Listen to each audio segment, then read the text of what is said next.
The broadcast is now starting. All attendees are in listen-only mode.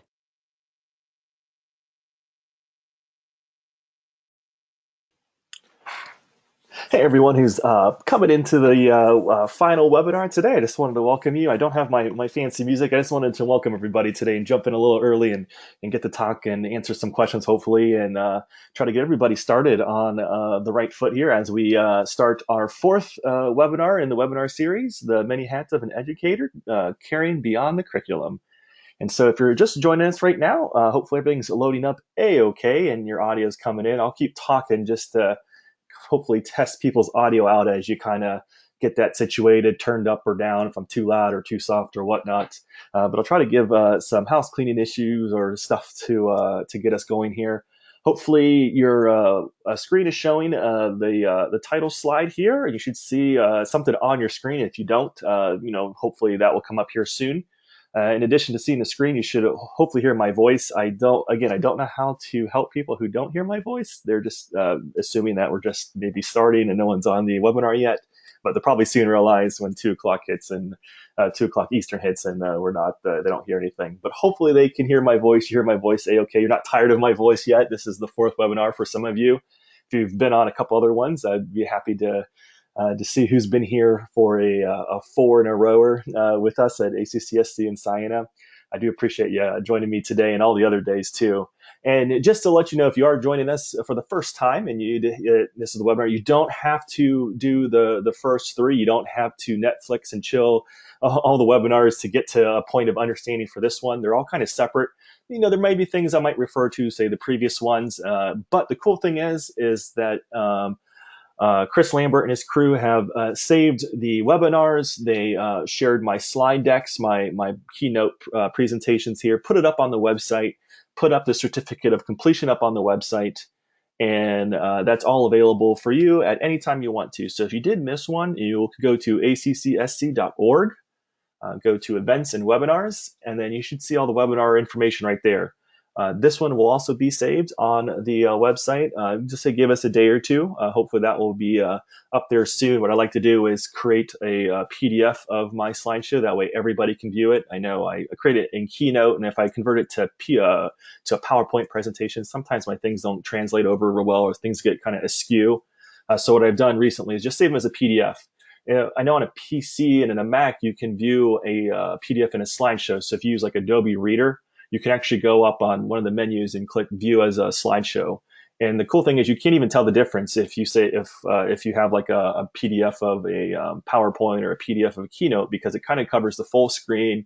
You can use the remote to go forward and back. So it's kind of a cool way to do the presentation that way. If you do want to take some of the ideas and present it to other faculty members, maybe you're the only one or there's a small group of you and you want to share it with everybody else, feel free to share it with everybody else. That'd be awesome. And then, of course, you can always go back and watch the videos of the desktop recordings and kind of get a little bit more in depth. So, you can always use the recordings as something, or you can kind of take it your own and kind of make it your own at your own campus to share some of these videos. Now, in addition, you hopefully will have the handout section available. In the handout section, I did drop in one extra thing in there because I did promise some people in the previous webinar that I would share this. And I tried to reach out to everybody in an email to hopefully share this presentation. But last time we talked about, handling difficult faculty members. And I did say that I had a kind of presentation that was just for difficult students. I've done an on-ground presentation that someone requested for just difficult students, which I thought was really cool. And it was very interesting to get some feedback and share some ideas there. So I put that into a presentation, shared it as a PDF. I emailed a bunch of you, and if I haven't emailed you yet, I apologize, but I did save that bonus presentation in the handout section. So if you go to your GoToWebinar control panel, in the handout section, there is the difficult students PDF. There should be the certificate. I think it's a PDF still. I know some people request documents. I don't have the original file, so I can't actually share that at the moment. But feel free to, hopefully reach out to one of us. And I'll try to, I'll direct you to the right person if you want, or if you have a contact at ACCSC, reach out to that person if you definitely need a document that you can edit. Otherwise, you can download the Mini Hat certificate, print it out. You can, write it on there if you want to. I know if you have a Mac, you are able to, draw a line and type in people's names if you want to. That's done in preview. I know on the PC it's a little more difficult because I think Adobe Reader, which is the most common program for PCs, I don't think it has like that editing capabilities. But if you have any trouble, let me know. I'll try to do the best I can to make sure you have a certificate. Now, the cool thing is the certificate's in the handout section, so you should be able to download it right now if you want to. If you can't, whoever signed up for the webinar, so if it's just one person for the entire campus or the entire group of faculty members and you're all in a room gathering together, that lead person will get an email with an attachment of the certificate that he or she may be able to fill out and complete. We'll also make it available on the accsc.org website. So again, if you go to events and webinars, we'll have the certificate up there. So hopefully within the next day or two, whether it's right now in this webinar in that handout section, it's in an email afterwards, or it's on the website, it should show up, and you should be able to download it A-OK. And again, if you have any trouble, let me know. I'll be more than happy to help let your contact at ACCSC know, and we'll make sure you get a certificate. We want to make sure everybody gets accounted for. You're also going to see a webinar sign-in sheet there. I'm not keeping personal attendance. I don't mind who's here or who's not here. If you slip out early or stay forever, that's totally up to you. The sign-in sheet is basically as a kind of emergency. You gather together in the classroom and you realize, oh no, I don't have a sign-in sheet. More welcome to use that one. Obviously, you can always just grab a piece of paper out of the printer or a copy or something and make a mock sign-in sheet for right now. But just in case, we always like to make sure everybody's taken care of. But there is that webinar sign-in sheet. That is a document, and you can fill that one out and use that one to your liking. But it's not for me. It's not for ACCSC. We don't have this formal sign-in sheet process.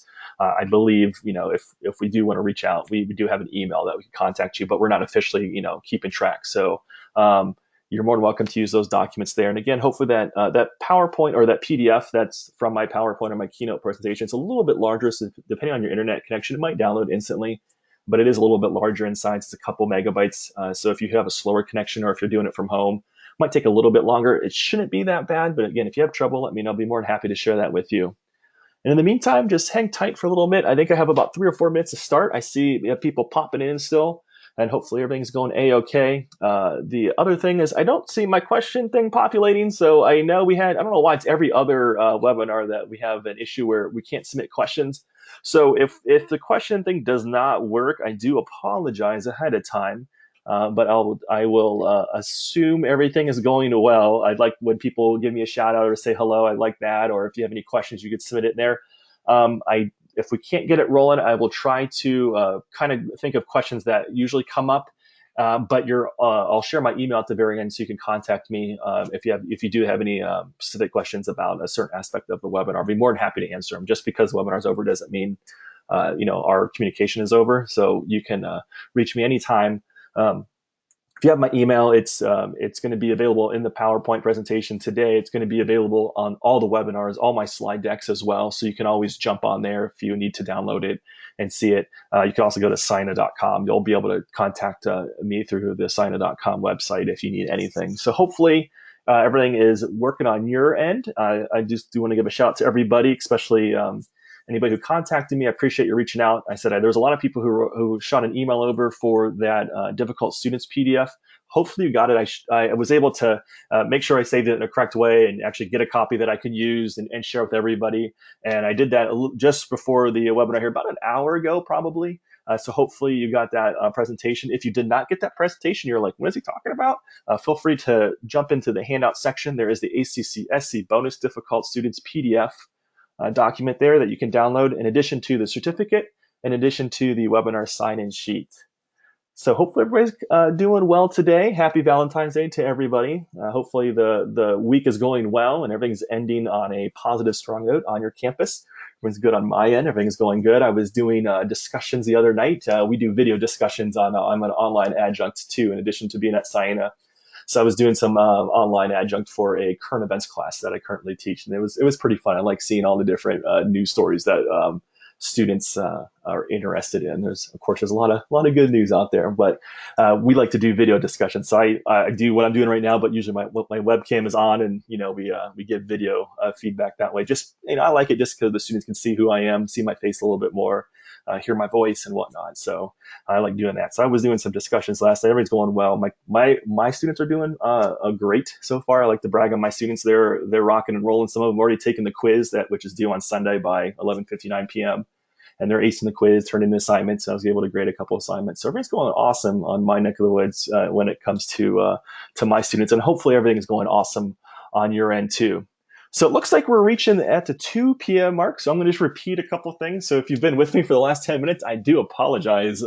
Repeat myself over and over again. Hopefully you stay with me for one moment, and we'll be right on to the webinar here. But if you're just joining us, because it is 2 o'clock Eastern, that's where I'm at. I'm actually in northeastern Ohio, just south of Cleveland, just west of Pittsburgh.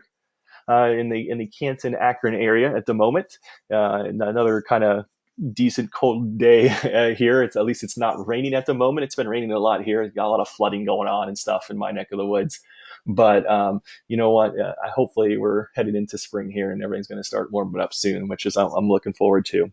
But it's about 2 p.m. here Eastern in Ohio, and I just wanted to remind everybody one more time that if you're just logging in, I'm noticing the questions are not popping in or anybody's not saying hi. So at least everybody is just kind of just not in the mood to talk, or what I assume is the questions are not working. Again, it always didn't work on the second. It's always like the first one was fine, the second one was not working, the third one was working, and this one is not. So I don't know why it's not working. I'm sure the team is looking at it right now, but I don't know if they'll be able to activate it once the webinar starts. But if it does, I will try. I'll still keep an eye out just in case if there's any questions coming through, and I'll have someone making sure that alert me that if we do have questions coming through, I'll be more than happy to answer them. If you do have a burning question, you can email me after the presentation, whether it's 2 minutes afterwards or 2 days. I'll be more than happy to help you out. Now, when you sign in, hopefully you see the handout section. The handout section will have the certificate. It will have the bonus presentation. I gave one about difficult faculty members, talked a little bit about that on Tuesday, and I promised I would share my difficult students presentation with everybody. I gave this one on ground. Hopefully you understand it. Again, if you have any questions on it, feel free to let me know. I'll be more than happy to explain some parts of it if you're like, what is he talking about? I'm a person who uses, when I present, like even when I present to my students, I use lots of just big text and graphics and stuff. I don't put like whole paragraphs of information or 57 bullet points on my slides. That's not my style. So sometimes it's harder to understand unless you're like there with me on the on-ground presentation. But I think you should be able to get what the gist is when you look at the difficult students PDF. Feel free to have that one, download that one. It is yours. I just think that will go along with the 4 webinars that we went over today, and that's kind of like a bonus one. So hopefully you get that one downloaded okay. It is a PDF that you can view.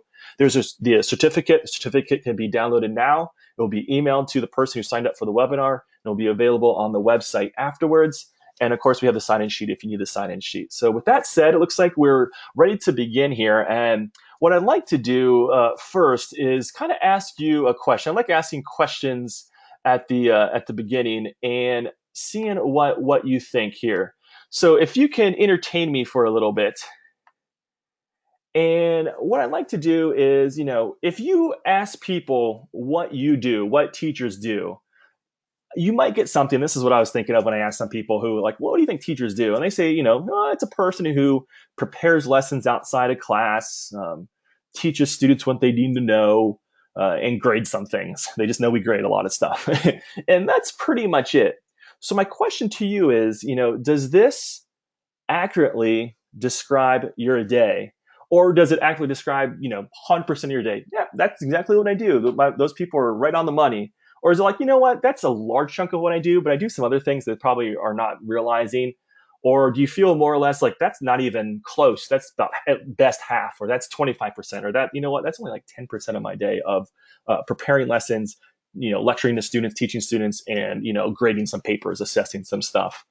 And so like when I think about it, to me, I'm thinking it's definitely not 100%. I know there's a lot more things that go into it, or this is going to be a very short webinar after this. But I think there is other things that we do, and hopefully you feel the same way.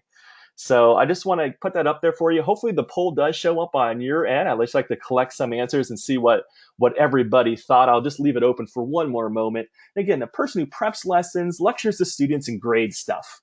What percentage, in your opinion, does that statement account towards your educator duties? So whether it's the whole module or semester or the whole day or the whole year, is that pretty much to accurately describe what you do, or is that kind of like way off the base there?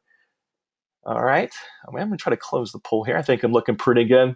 Now, I'll tell you the results on my end that I'm seeing. I'm going to collect the results for a little bit longer here. It's about 2 minutes been collecting results. And I see about most people are about 50%.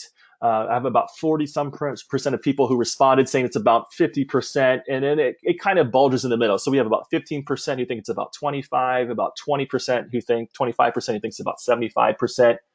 And then 10% or less is 4%, which I think is pretty good. I think, some of us might do a lot more extra stuff. And it depends on how you look at the question. And some of us said, you know what, that accurately describes exactly what I do. About 16% of us said that's 100% accurately describes what I do. And so I just wanted to ask that question. I'm going to close this poll here for a moment. And I just wanted to share that with you because I wanted to just get a glimpse of what you're thinking of duties that an educator, especially in the career college field, what we do. So with that said, I kind of want to jump into, we're talking about going beyond the classroom. And so we'll see where we end up after this. If you still think it's about 50% or 75 or 25 or so on, we'll see where we go. And so when we talk about going beyond, we talk about going beyond in another webinar, but I like to start, at the foundation first before we go beyond. And so I want to take a look inside the classroom. And when we look inside the classroom, what we might see, a hat that we wear would be, I would like to say, a crown for a person. It might be a king or queen, or if you're more of a princess type person, you can have a princess crown. And what I mean by this is like you're the authority figure. And so you're the lecturer, you're the sage on the stage is what some people say. And we call this type of teaching and learning teacher-centric. So as information flows basically one way from you or I as the instructor to the students. So it's a kind of a one-way thing. And I'm not saying this is a bad thing. Actually, it's a really good thing in some cases. I think it's a good, hat to wear when you're teaching a large amount of students. And, imagine, I was thinking back to my time at Ohio State. I've had ones where it's like the stories you hear every time you're like in this huge auditorium with like 1,000 people to a single lecture. I don't know how else you might be able to, besides that teacher like multiplying into like 80 people to teach all those different groups. So if you have a large group of students in your class, and large is going to be relative to the type of school you are, or what building you have, or classroom size you have. But if I'm teaching 30 or 40 students, sometimes a lecture is a little bit easier to convey knowledge, especially when our students are novices. They're very new to a topic, and I just want to get some information, some basic information to them, and then I can let them run wild later on. So there's the crown you wear. You might wear like a coach's hat. So a coach's hat, I think, is like, with our fields, it lends itself really to hands-on or kinesthetic learning, which is awesome, I think. And we often wear the hat of a coach or maybe like a demonstrator in some sorts. And we have this teacher-centric style, but we show students that they need to know, either through activities, through multimedia presentations, or an actual demonstration, and kind of show them there's more to it. So I'm not just standing up here lecturing, talking to the students, but I'm using some type of demonstration. Maybe I'm showing them, just think about a coach like drawing on the whiteboard some things, or showing film after a game or before a game. This is what you should know, and this is what you do. Or the coach, getting down on the field and doing like, this is how you should block, or this is how you should, move in this formation. That's what we wear sometimes too, as we go into maybe the lab environment, or even in front of the classroom. We might do part lecture. We might still be teacher-centric in a sense. We might have a coach hat on. And I think the last kind of big hat that we wear inside the classroom is going to be like our guide hat. And for the guide hat, this is where we tend to move towards, student-centric learning.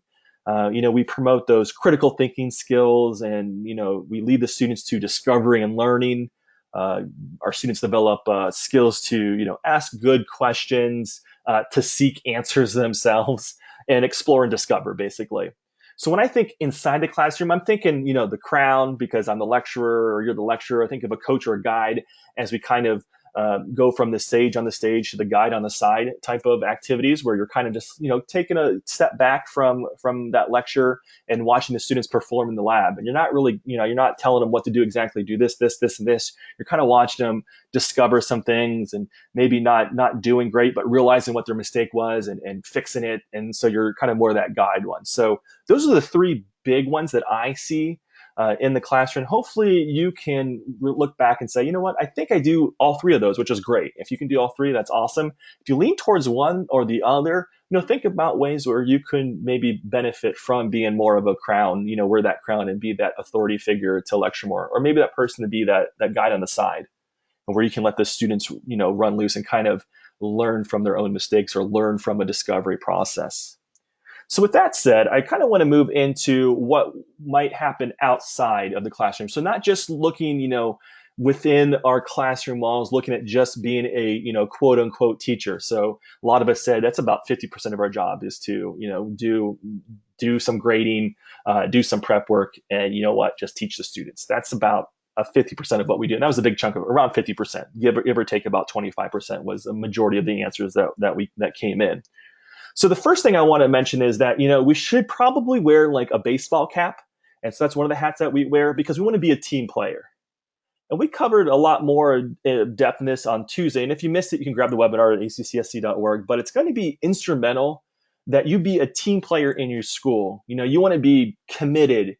You want to collaborate with your fellow faculty members and staff members and administrative members. You want to be communicative, so you want to communicate with everybody. You want to be enthusiastic as well. And you want to be like this positive force in your faculty or staff. So I think teamwork is important because part of completing projects, part of reaching those goals is being in a team. So it's worth to have your baseball cap on.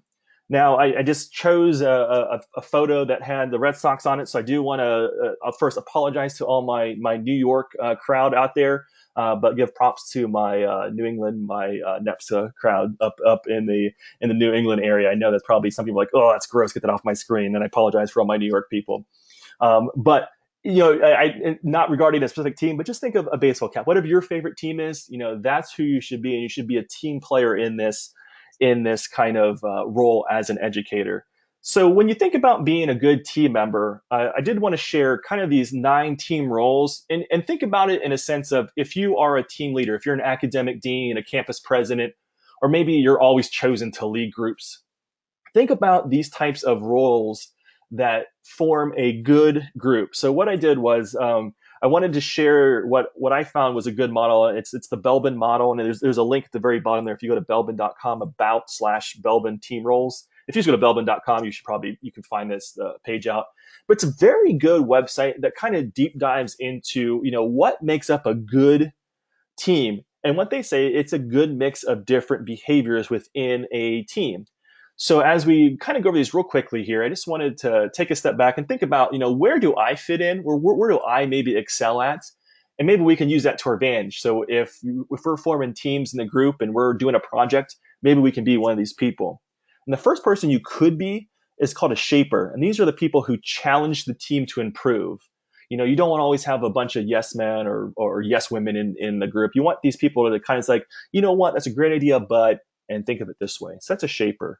Maybe you're an implementer. You're the person who gets things done, and that's your specialty. You get it done. Maybe you're a completer, or sometimes they call these finishers. And these are the people who see the projects are completed thoroughly. So you make sure, all the I's are dotted and the T's are crossed and so on. Maybe you're a coordinator. Maybe you're a person who takes on the traditional team leader role. Like I said, you're the person who is like the coach, your game plan. You do this, you can do this. We'll get back together at this time, and we'll make sure we have this, and this done. You're a coordinator. Maybe you're a team worker. Maybe you are a person who likes to negotiate. You make sure the team is working together. You're like the glue, making sure you can help out where you can help out and making sure everybody's happy and they're not getting too stressed out. They're not getting too overwhelmed with things. And you're like just a good team worker. On the second column there, the first one is the resource investigators. And these are the people who like to, work with external stakeholders, I call them, and, outside the team. So whether that's at the academic department working with maybe the administrators or the admissions or working with career or maybe working with the business community or working with the students. These people are really good at going outside the group and talking to outside stakeholders where, it helps to meet that overall objective. The next one's called plants. These are the people who come up, they sprout out these good ideas, they plant the seed of great ideas into the group. So they're good, they're idea people. They have good ideas, these new ideas and new approaches. So those are plants. And the last two are what we call evaluators. Sometimes we call them monitor people. They just like to analyze and evaluate ideas that people come up with. So maybe you're a person who comes up with a great idea, but there's another person who could take that idea and kind of run it through the gauntlet. You can say, okay, this would work because of this, or this might not work because of this. So you might be that evaluator. You kind of evaluate how that idea is going to play out. And last but not least is the specialist. And these are the people with some special, cool knowledge that's needed to get the job done. That person really knows how to do arts and crafts. This person really knows how to go into Photoshop and create this document that I need to create or edit this photo. This person really knows how to get this certain thing done, and that's a specialist. So again, think back to where you would fit in best. Think about how you can be a good team player as we go into faculty meetings, we develop teams, or we do different things in our school. How can we be a better team player? Not just in our classroom. It's easy to get isolated from everybody and just do what you need to do in your classroom. But at the same time, it's going to be helpful not only for you, but for the school, your campus in general, to be an awesome team player and find your role and do very well in that role. And again, just because these are the roles, it doesn't mean you're pigeonholed into one role. It's just like students aren't pigeonholed because they're just hands-on learners. You know what? Students can learn every different way. There's a preference. And I think there's a preference in our team roles. I prefer to be, a coordinator. I prefer to be a resource investigator, for example. If you prefer that, try to be that person and try to make sure there's that diverse group in your team, in your faculty. That way you could do a lot of cool things in there. So those are the Belbin's 9 team roles. So the next hat is I'm thinking of is, I guess, like a sun hat for a gardener. I have like a black thumb, not a green thumb. So I try to work with plants and they end up dying all the time. So I don't have a very good keen instinct on helping with plants. I could do tomatoes. That's pretty much it, I think, and that's not even great. But when you're thinking of a gardener, what I'm thinking of is your sun hat. So when you put your sun hat on as a teacher, you need to plant the seeds for learning, plant the seeds for student growth and success. And you need to plant, the seeds of, I think, is very important, is to plant the seeds of a safe, challenging, yet fun environment in your classroom. And what you want to do is what the goal is to set in motion like a path to create the experience the students are expecting in your class.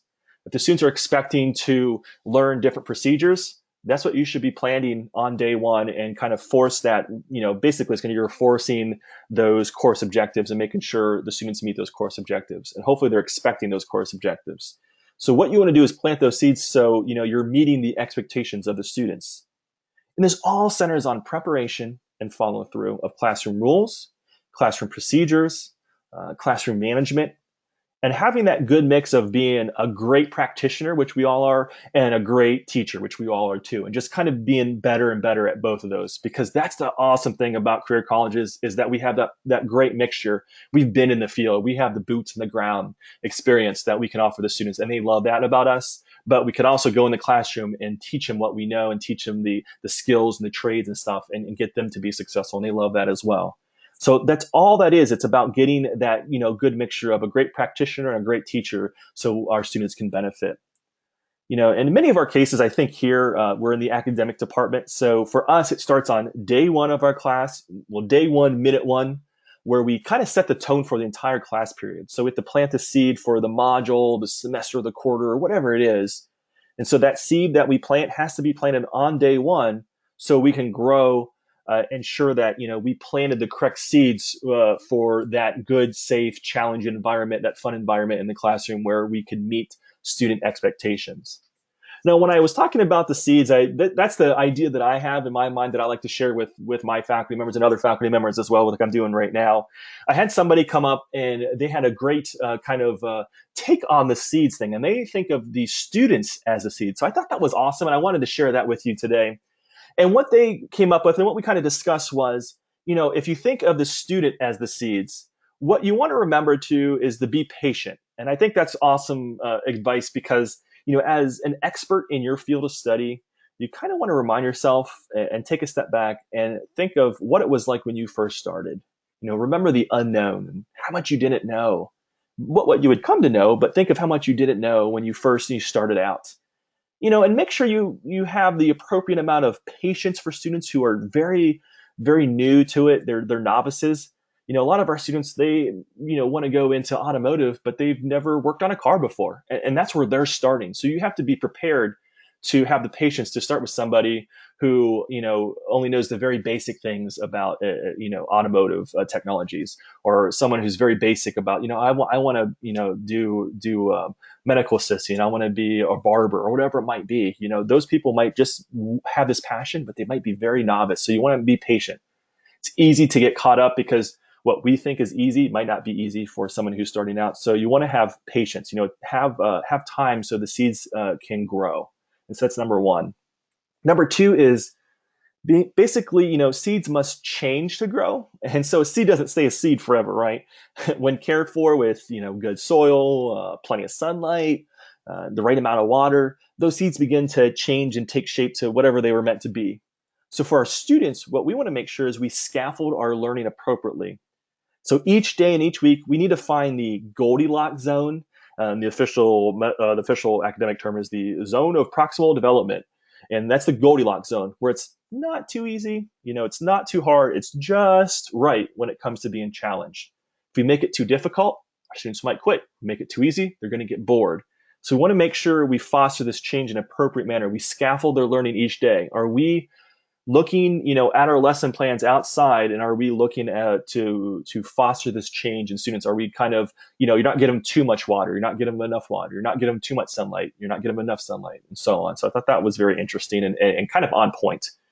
Now, last thing is, when a seed flowers, I think everyone recognizes the beauty. It's so cool when I actually do plant something and I see it actually bloom at the very end. It's a cool experience. And so when our students pass a midterm, they pass the class. They overcome some obstacle that they've been working on, for a long time. They put a lot of effort into it, or they graduate from school.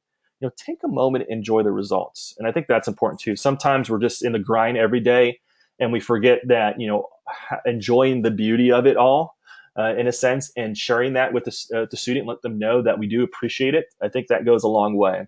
So I thought those were three good things to think about as students as the seeds. So be patient, foster that change in that perfect zone, and then enjoy the beauty at the end. Enjoy the accomplishments by our students when they finally reach a goal. And so that would be our sun hat for the gardeners. The next hat is the magic hat. Um, as an instructor, you want to know the tricks of the trade, and so that's why I think of the magic hat when you want to know the tricks of the trade. And this goes back to the webinar we covered that had that TPAC knowledge. And if you weren't there, TPAC stands for technical, pedagogical, and content knowledge. So the TPAC, and knowing the tricks of the trade, and that goes into. And I'm going to show this real quick here, but it's the same graphic that I displayed in the other webinar. But basically what you want is to have this perfect mix of having good technology knowledge, where you can use technology appropriately in your classroom. You know how to integrate different technologies that would help the learning. But then you also have the pedagogical knowledge, the PK knowledge, and good methods and practices and processes that go into teaching and learning. You're not in there, Jane, what, all we need to do is lecture. Every day is a lecture, and then they get to work on a worksheet. You could bring some tricks of the trade in and reach students who are having trouble, students who are excelling, who need some extra help, students who learn in different ways. What tricks of the trade can you bring into that sphere? What tricks of the trade can you do to increase your content knowledge, your CK knowledge? And that's going to go into trying to develop ways to, stay up to date in your field of study, learning the content well. If you have to teach a new class, what can you do about going in and learning that content knowledge and bringing, experience into the classroom? So I just wanted to share that with you as knowing the tricks of the trade, and that's using your magic hat. And so there's there's a whole tool belt kind of analogy that you can use that could be tricks of the trade. Realizing where you may lack the 5 out of 5 in one of these spheres. Is it pedagogical knowledge? Like, I'm an awesome practitioner, but I'm really new to teaching, and I'm just trying to get ways to reach some difficult students. I'm learning some ways to kind of make sure my class flows appropriately. We're not doing things too long or too short. Or how do I get my students to be on point and focus? And it's learning those things. It's learning, what technology can I bring? Can I really use the smart board or the clickers? Can I bring in other technology, other websites into the lesson to enhance the learning? And can I, bring in some new content knowledge? Guess what? I was talking about current events right before the webinar. I teach a current events class now. Like, what can I bring in the real world today that people would be excited about, our students would be excited about? How can I implement that into the classroom so it's just not the same boring thing over and over again? It makes sense to them. They know about for medical assisting, for example, we started talking about the different rules and laws and stories that come about with bringing, your animal onto an airplane. Is it okay to bring your dog? Is it okay to bring your iguana or pelican or whatever it might be? And there was this good discussion about that. It was very interesting to see all the different viewpoints, especially the ones from the medical assistants and the nurses and so on. So it was very interesting. So it's about thinking of ways to enhance um, our, what we bring to the table in our classroom, basically. And that is, knowing the tricks of the trade, put it on your magic hat.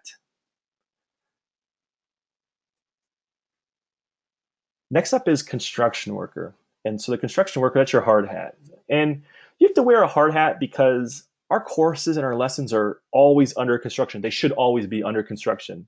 It's not, every year because we have to look at the courses and, we just kind of go, yeah, they're great. Check mark, that is done. And that goes into the plan, for, whatever you need to put it in for. What you want to do as an instructor is not to forget about to reflect and assess the positives and negatives each day so you can make the next day or the next time you teach that lesson that much better. So, and then I get it. I really do.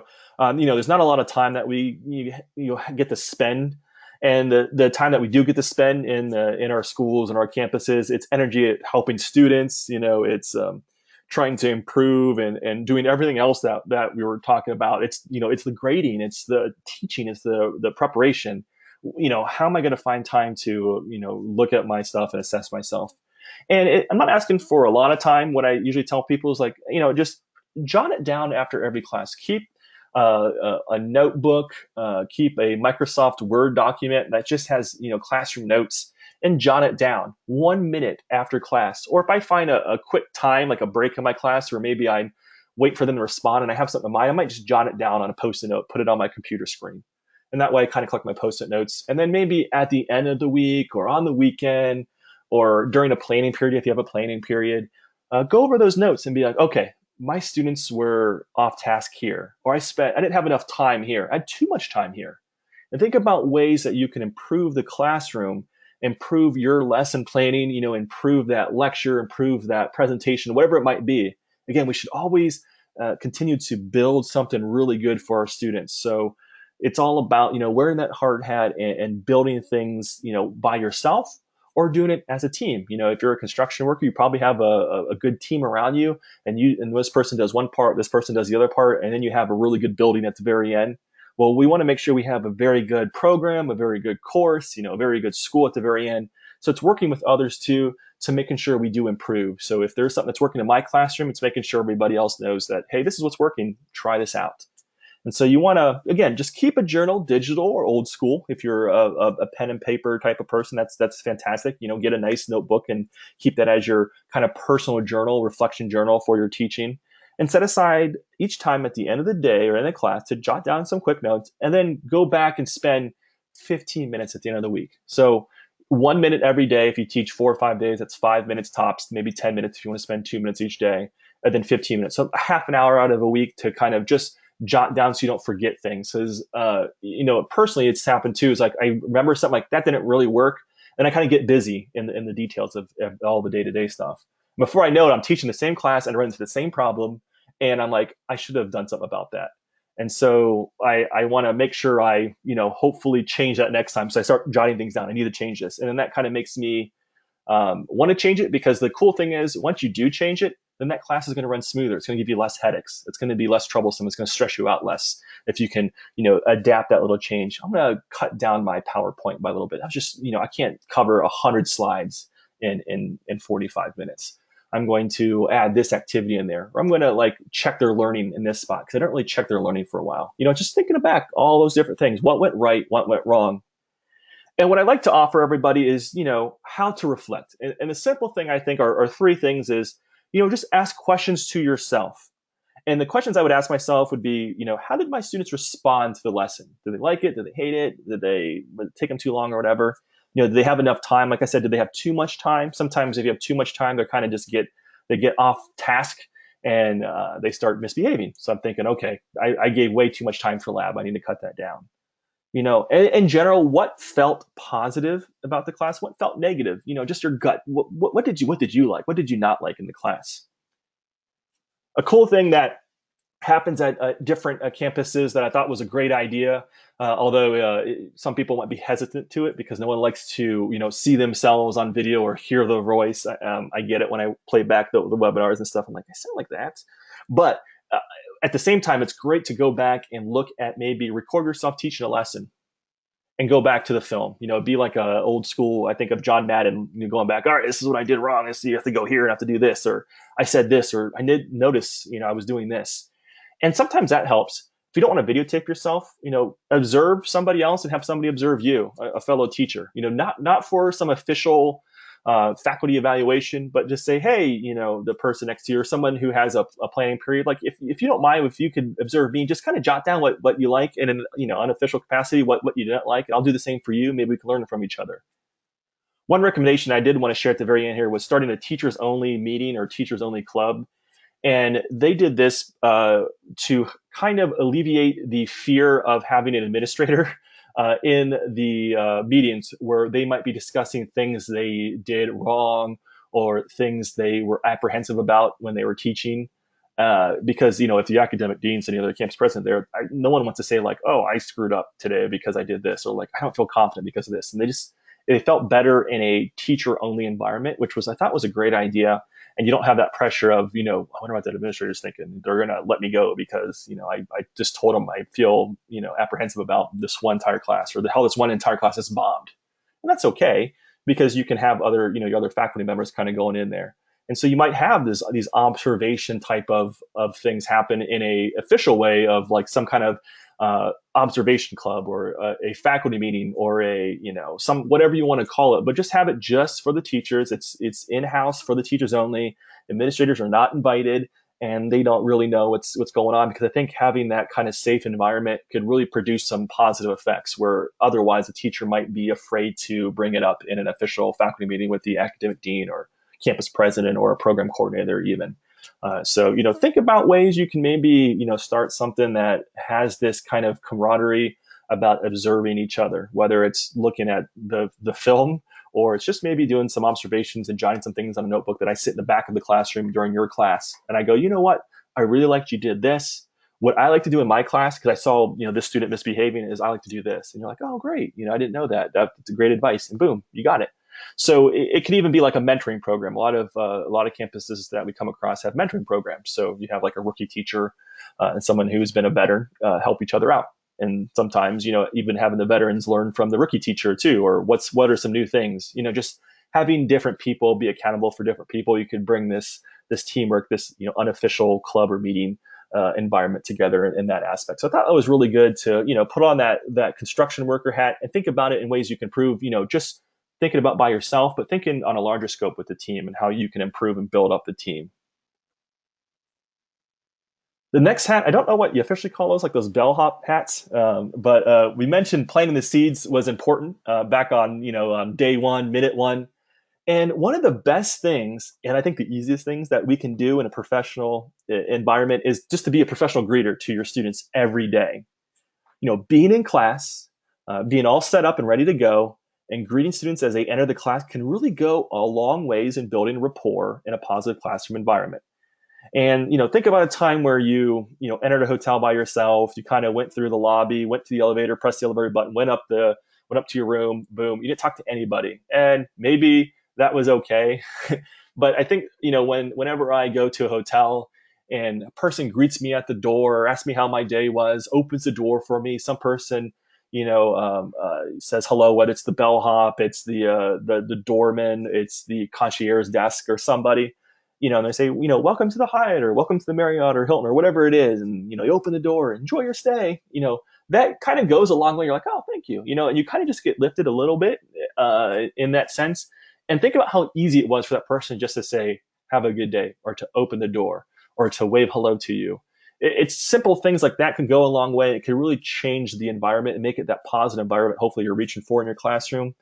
And so what you can do is these simple things, and I offer these simple things based on the fact of there was these studies, and it was really cool. A study found that, and it was later backed up by other studies, but the initial study found that teacher greeting students at the door led to a 27%, almost a 30% increase in academic engagement during the class, and it led to less disruptive behavior.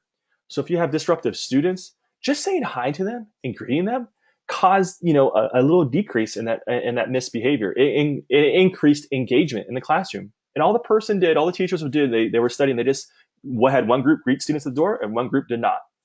So, and again, I understand sometimes you have to get from one wing to the other wing, and you have your papers, and you're trying to set up the presentation and get the PowerPoint running and turn it on the overhead projector and getting the remote ready and stuff like that. I know it's difficult to do, but if you can do it and greet students, or set up a beginning of the class experience where you can greet students, but then have some time to set up, it can go a long way. And especially when it comes to classroom management, like I would take, having, a kind of a cheat sheet or a cheat code to say, you know what, I'm gonna increase engagement today, and I'm gonna decrease misbehaviors. And if I can do that cheat code every day, I would do it. And the cheat code is basically welcome students to class.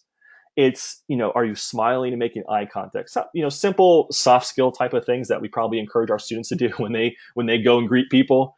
If you could say their name, if you can say, hey, Carolyn, hey, Allison, hey, Michael, hey, Robert, and you could, either nod at them, just to kind of have some kind of body language where you're nodding, handshake, fist bump. I've seen the viral videos of the teacher has an individual handshake for each person. I'm not saying you have to go that far, but just a simple, simple body acknowledgement where you nod, shake hands, you could wave, fist bump, whatever. That does go a long way if you can do that. At least you can smile and say, hey, welcome, hey, Robert, welcome to the class.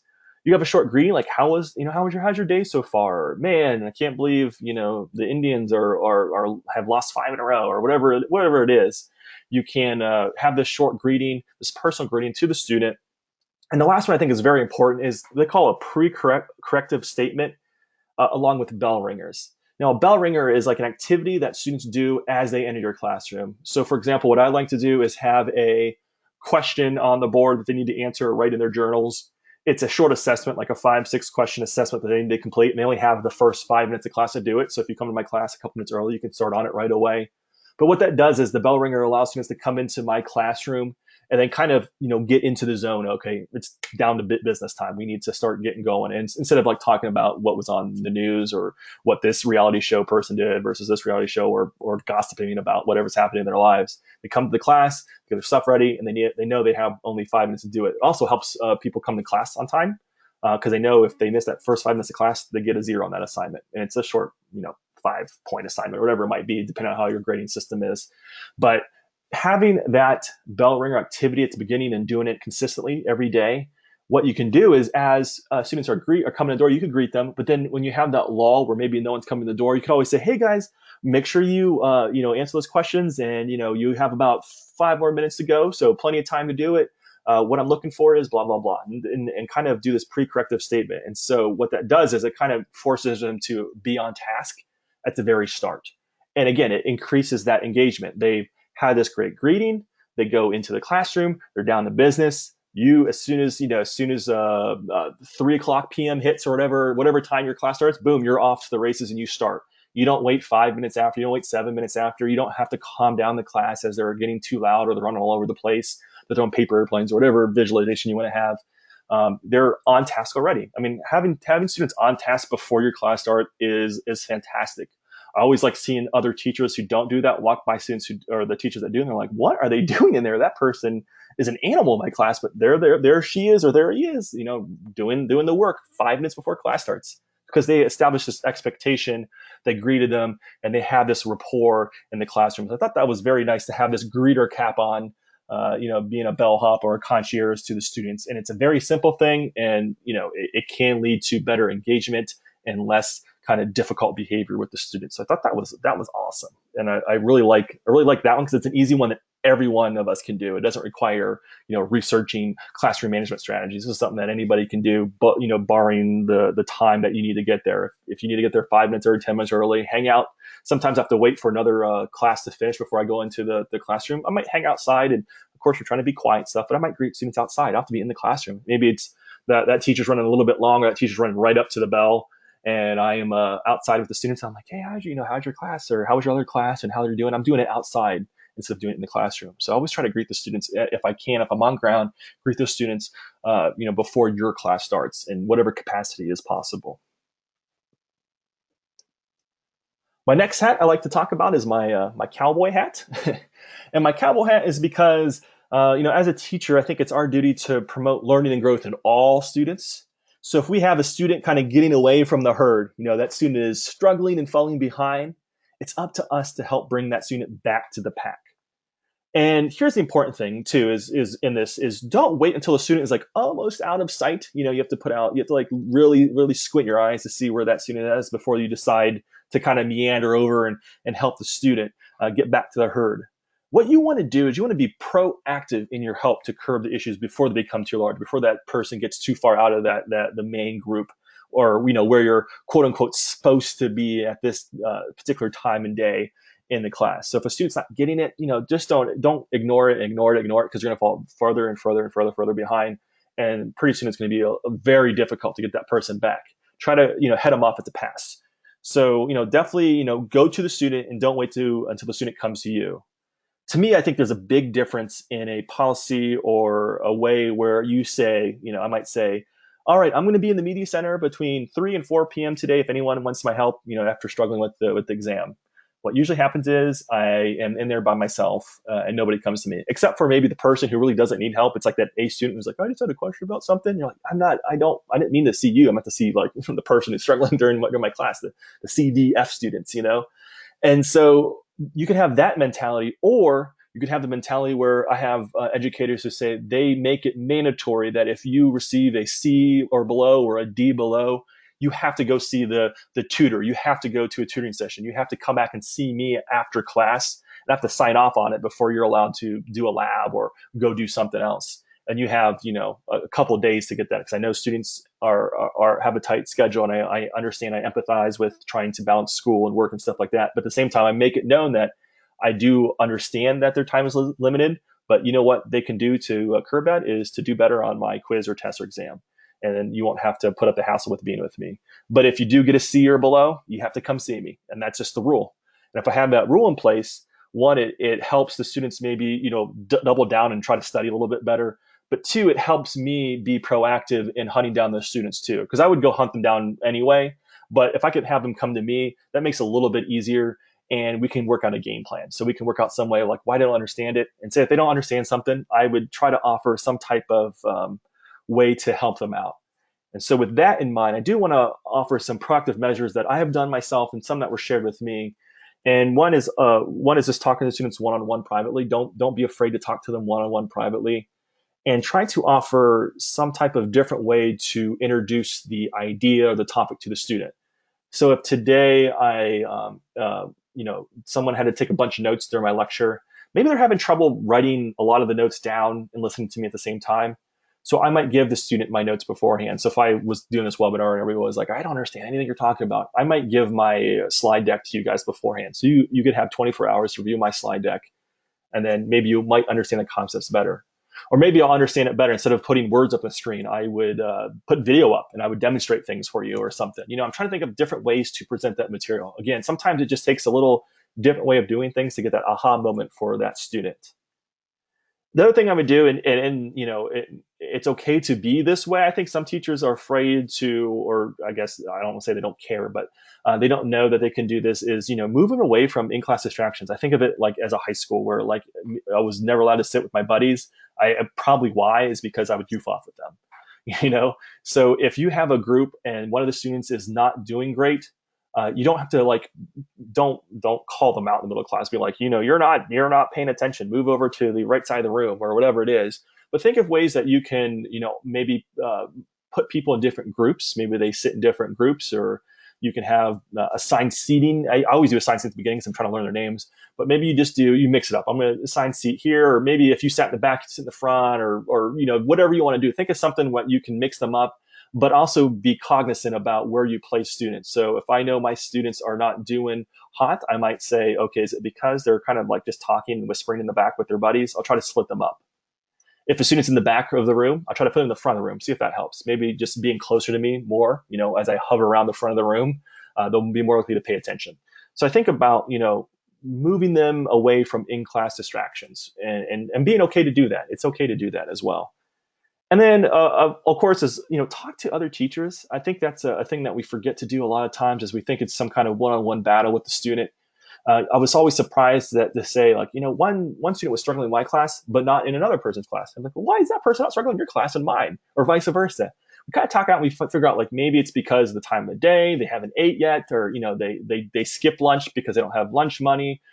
Maybe it's because they just really struggle with the concepts, or I teach in a totally different way that they don't get it. And I go, oh, that teacher teaches in a different way. That's why maybe I should try some of those things with this student. And so you learn different things. So it's always opening up dialogue with your fellow faculty members, and having a dedicated agenda item to talk about student issues. How's David doing today in class? He's really struggling in my class. Is he struggling in anybody else's class? And you might get a round of, oh yeah, he's struggling in my class, and then we can work on that. Or you might get, no, not in mine, and then you kind of work out, like, why is he not in yours and he's struggling in mine? And so make sure you talk to different teachers as you try to put on that herder, that cowboy hat, that herder mentality of not allowing people to slip through the cracks, not let them get too far away from the herd. Try to round them up, be proactive, bring them back in, and hopefully you can help them out a little bit. Another hat I'd like to mention is the chef hat, or the I know we have probably people who are in the culinary thing, the toque, right? The toque. I'm glad I don't have, I guess, the questions up there. If I'm wrong, I apologize, but I think it's the toque. I think it's a toque. When I was doing a thing with a culinary class. By the way, the best place to do a on-ground presentation. You always eat well at a culinary school, but put it on your toque. So as a teacher, you have to kind of keep things stirring a little bit. If you think of a chef. And what I mean by this is that you have to keep, learning through professional development opportunities, because by doing this, just like a chef can concoct like a fabulous meal from appetizer all the way to, the main course to the dessert at the end. We want to strive to concoct a fabulous lesson, basically. I want the students, from the moment they enter my door during that bell ringer, to have a engaging opportunity that they enjoy all the way through my main course, which is going to be whatever main topic I'm teaching about, the main thing I'm doing today, whether it's a lab or a lecture, whatever it is, but also enjoying the end of class where they're still engaged in my class, and we do some type of summary at the end or whatever it might be. I get it from start to finish, and they have a great time start to finish. So a chef, I think, aims to have this kind of experience with their food from start to finish. It's not like, oh, this I don't care about the appetizer, I don't care about the dessert, I just want this main course. It's usually this experience of all the different courses that one receives that you get from a chef. So we always say to cook smart, basically, and some of that is make your own stuff. There have been times where we go into a school, or I've been in a school, and I have faculty members use the publisher PowerPoints, which I do appreciate the publisher sharing resources with myself and my staff members. But at the same time, like, put your own brand on it. I'm not a person. If I got the presentation, say, for this one by a publisher, it would have probably have like 57 different bullet points on each slide, and I would be bored by it, and you would probably be bored by it. And so what I like to do is make it my own. So I'll take that PowerPoint and I'll make it my own, and I'll add the pictures, and I'll add my just main 4 or 5 points I make at most on a slide, and really just talk to you, because I like walking around the room, waving my hands all over the place. You can't see me waving my hands all over the place, but I wave my hands all over the place. And I like to interact with students that way, do a demo and stuff like that. So I try to make it my own stuff. So don't be afraid to make it your own stuff. I know at certain institutions, there's things that you can touch and you can't touch, or things you can change. If you're unsure, ask. Usually you're allowed to make the materials your own materials. Just because it says I have to cover X, Y, and Z in the syllabus today doesn't mean I have to do it exactly the way. Maybe they give you the publisher resources. But again, take some time outside of school.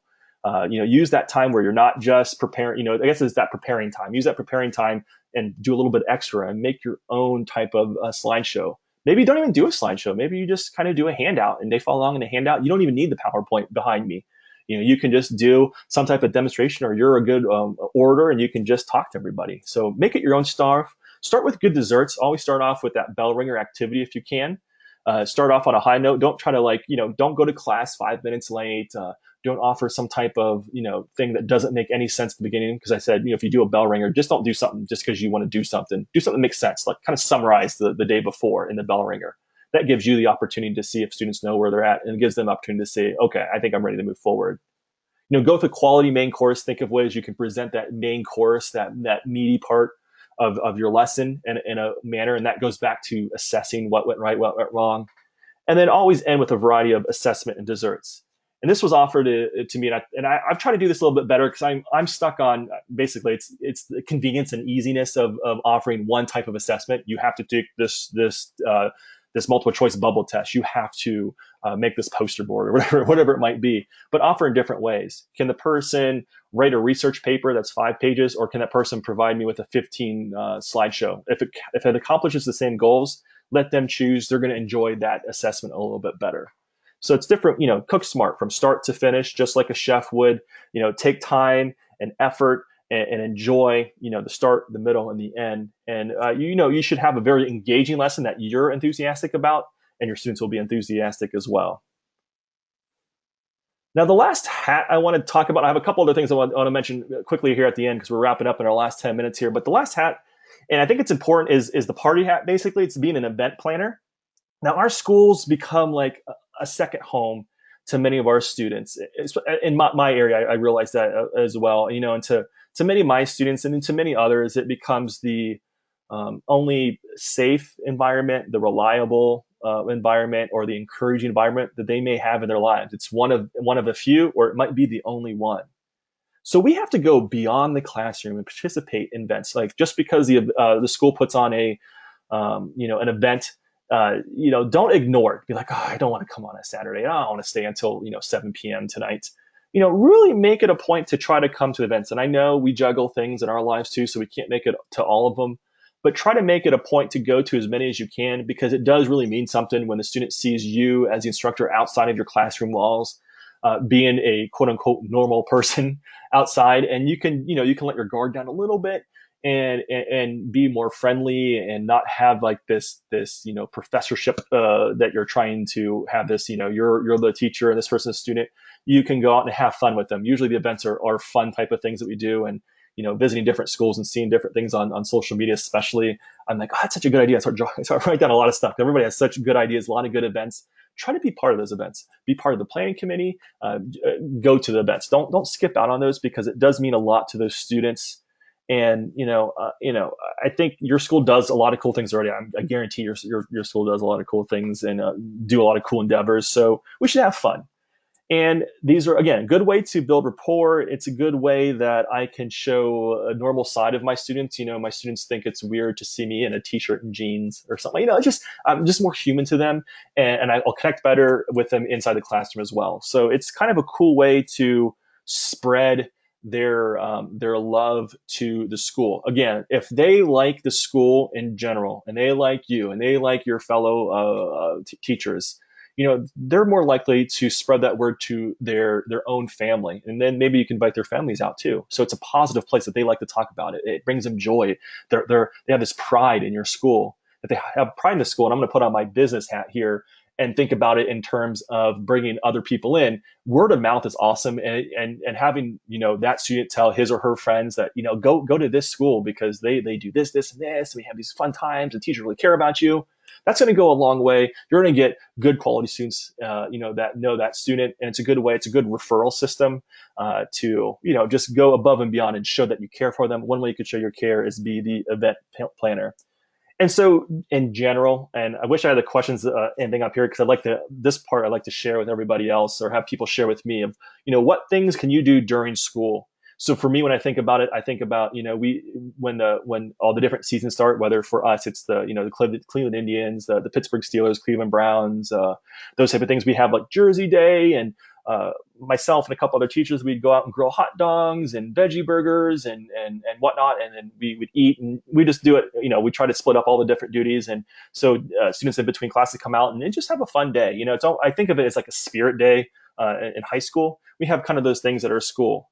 Maybe it's after events. One of the schools that I taught at, we have a great Memorial Day event where we bring in like the bounce house for our students, basically our students' kids, because we know a lot of our students in our area have a lot of kids, and they're working moms or working dads. And so it's a cool way and an inexpensive way for some place to bring their kids. Why not have mini golf or the bounce house or do different carnival games at our school? And so we started doing that, and it was a big hit, and we loved doing that. It was fun. We did the dunk tank and stuff, and a lot of people dunked, me and my fellow faculty members. It was a good time. So that was after school.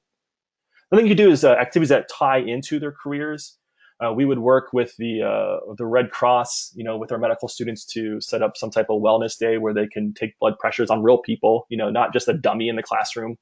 It's an actual person. So there's different ways that you can kind of bring in the outside community and let them have a taste of what it's like, not just this academic world. It's a taste of that externship, a taste of working in the real world. That's going to be the key to basically, if you work hard and play hard, your students are going to enjoy that. So to wrap here, I just want to mention a couple of different things just to think about as we think about all the different hats that we wear. Sometimes we have to be a mentor to some of our students. So this is not particularly a hat that you have to wear, but think of yourself as a mentor. You have to teach your students the content, but you should also mentor them in being, a better overall individual. And so we talked about soft skills in that first webinar. Think about ways that you can make them a better person, not just a better medical assistant student, not just a better truck driver or a better mechanic or whatever it might be. Think of ways you can make them a better person. That's going to go really, really far in trying to be a mentor. Sometimes, you have to be this there's a line, but you have to be this friend or family member to students. For me, I've had people cry on my shoulder. I've had to counsel people for things not academic wise, but just things that are happening in their thing. So you become this family member to them, and you have them for 9 months, 12 months, 18 months. You have them for a decent amount of time usually.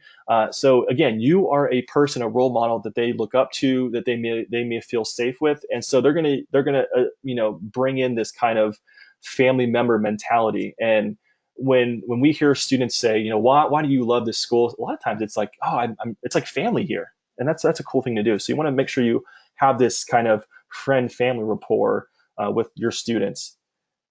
And you also want to be a cheerleader. Again, don't forget to be motivating and encourage as they go through the process. I mentioned about, celebrating the bloom at the very end where they pass the test, they pass the class, but, celebrate and cheerlead them through the tough times as well, because they need those words of encouragement. You might be the only cheerleader in their life again, or the one of the few. And so that's going to be very, very big to be a cheerleader. I mentioned this a little bit, but you want to be a therapist. I think so. You don't want to be, but you become a therapist sometimes. Sometimes they just need somebody to listen to them, someone to have an active and open ear, and sometimes that person is you. So you might be this person. You might know another faculty member who is this person. Like they always come to your office and you get the bowl of candy or whatever it is, and they tell you all their problems, stuff like that. The least you can do is hear them out. I know sometimes we're busy, but sometimes they just need to be heard, and that's going to go a very long way. And last, to conclude, I just want to remember everybody. The most important thing is that we are human, so we're not perfect. We make mistakes. We may lose our patience. We may expose some anger at one time. Our lessons may fail. Technology doesn't work, or we might just have one of those days. But I know if we can do our best and honestly do our best to care for our students by wearing these different hats that we talked about today, and even more that you probably have that you thought of, we can create an awesome school that helps students learn, help students earn careers, and then we can, wear our graduation caps and celebrate with our students the successes that happen because of the hard work, not only from them, but the hard work from you. And I think that is one of the coolest hats to wear, is going to graduation and seeing the students graduate and enter their careers. So keep that graduation cap in mind, especially. And remember that we are human.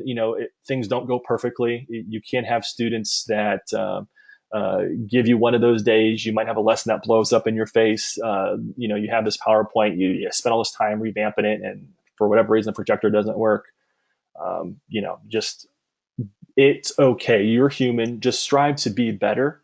And I think you can't go wrong if you're striving to be better. And you can work, better as a team. You can work better as an individual to grow. And if you can put on not all these hats at all the time, but I think as you go through your journey as an educator, you'll see some of these hats come up, and hopefully you go, oh, I am like I am like a therapist today, or man, I have to be a cheerleader to so and so, or I have to be this event planner. I think it's going to be real important that we offer these things for the students and their families to offer some stuff. And just as a note, we bring in Santa Claus, we bring in Easter Bunny, and I know this before because I have a 4-year-old myself, and I went to go to the mall to offer, to go see Santa, go see the Easter Bunny. It was like $35 for like the cheapest package or something crazy. There's no way, that's crazy. And so we would bring, we'd hire Santa Claus, bring that person in, and have photos. I took photos one year, and we put them up on Facebook for everybody to download for free. So like those little things that had such a huge response. We got people, their students in there. We got their families in there. We got to show off our school. We got to show off our faculty members. It was like a cool day. And so that's like a little thing that went really, really far. So think of those little things: construction worker, magician, gardener, a team player, whether you're Boston or New York or somewhere else. Think of ways that you can be an awesome person, not just a teacher, not just spending 50%, 75%, 25% of our time just grading, just teaching, and just doing some prep for today. But think of the larger picture. Think of your school and your students as family, and think about graduation and that graduation cap, and think we are human, so it's okay to make mistakes along the way, and you're going to be a-okay. So with that said, I think we're hitting the top of the hour here. So I do want to be cognizant of your time, and I appreciate you joining me today. If you were here on Tuesday, thank you so much. And even last week, Tuesday and Thursday, I want to thank all of you for joining me. Hopefully you had a great time. Hopefully you picked up a couple things. And again, if you need anything at all, please let me know. My email is david.grimes@cyanna.com, cyanna.com. Email me anytime you'd like to. I always like to hear and chat about stuff. After the last couple of webinars, sometimes we have a dialogue back and forth about like, what do you think about this? What do you think about that? I love doing that. I love it so much. I'm still an adjunct instructor right now, so I still get some good ideas, and I still try to borrow some ideas. I go to different conferences and different schools. If schools like an on-ground presentation, I'll go on ground and kind of make it a little bit more detailed towards that specific school. I like doing that and having great dialogue, and I'll like to grab ideas and put them up on the slideshow. So I'm happy to share those with you. I want to thank everybody who shared an idea with me. I'll definitely put that in the book, and just like I recommended today, I'm going to go back and assess everything and change my presentation. So if you would see this again, you would see it a slightly different ways, maybe some different things in there, some things left out. But hopefully, again, you picked up a couple of different things. I do apologize if the question's not working. I'm looking over it now. I didn't get the thumbs up that the questions were working, so I do apologize. You can't ask questions, but definitely reach out, david.grimes@cyanna.com. If you do have a question, stay tuned for the accsc.org website. They do a fantastic job of getting all this information, my slide deck, the recorded webinar, all the different PDFs and documents that are included, and put them up on the accsc.org website. You go to events, you go to webinars, it's going to be up there. If you missed the previous three, or maybe you signed in late to this one, it's all going to be up there. And so you'll have the certificate of attendance is going to be up there. My slideshow is going to be up there in PDF form. The recorded webinar is going to be up there. So if you want to share this with your other faculty members, or you want to kind of review this at any time, feel free to do so. It's going to be on accsc.org. And if you need anything at all, if you go to david.grimes@cyanna.com and shoot me an email, that's okay. If you go to cyanna.com/David as well, there was a website I shared. I put some of the resources that I shared. I thought you might would want up there. I'll try to update that too after today, and kind of maybe put a slideshow or a couple other things on there. But that's cyanna.com/David.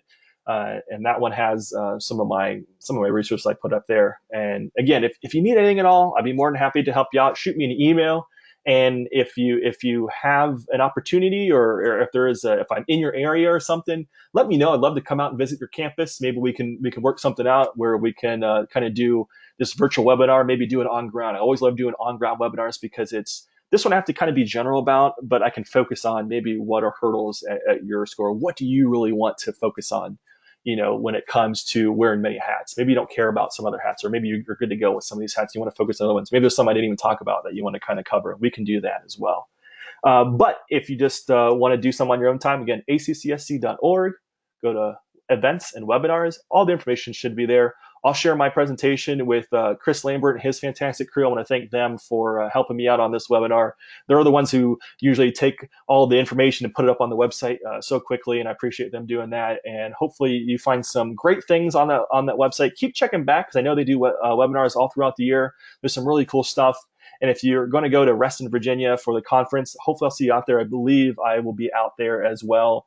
Hopefully I can work in a presentation, but we'll work that out with the team at ACCSC. But I do want to present there, and if I don't, I'll be wandering around. So I'll be more than happy to share a drink or a handshake with you anytime. So with that said, thank you so much. Again, I appreciate your time. I'm internally grateful. I really am. I'm always excited to do these things and get to talk to you guys. So I'm really bummed out that the questions aren't working right now. But at the same time, I'm happy that we can start a dialogue. You have my email if you need it. And hopefully I will see you around, and I can maybe hear some great stories that came out of this, or maybe some great stories that you've done that I didn't cover. I love hearing great stories that are happening all around the ACCSC world. So thank you so much. Have a fantastic end to the week. Have a happy Thursday, happy Valentine's Day, and a happy February. And if you need anything, just holler. Thank you so much.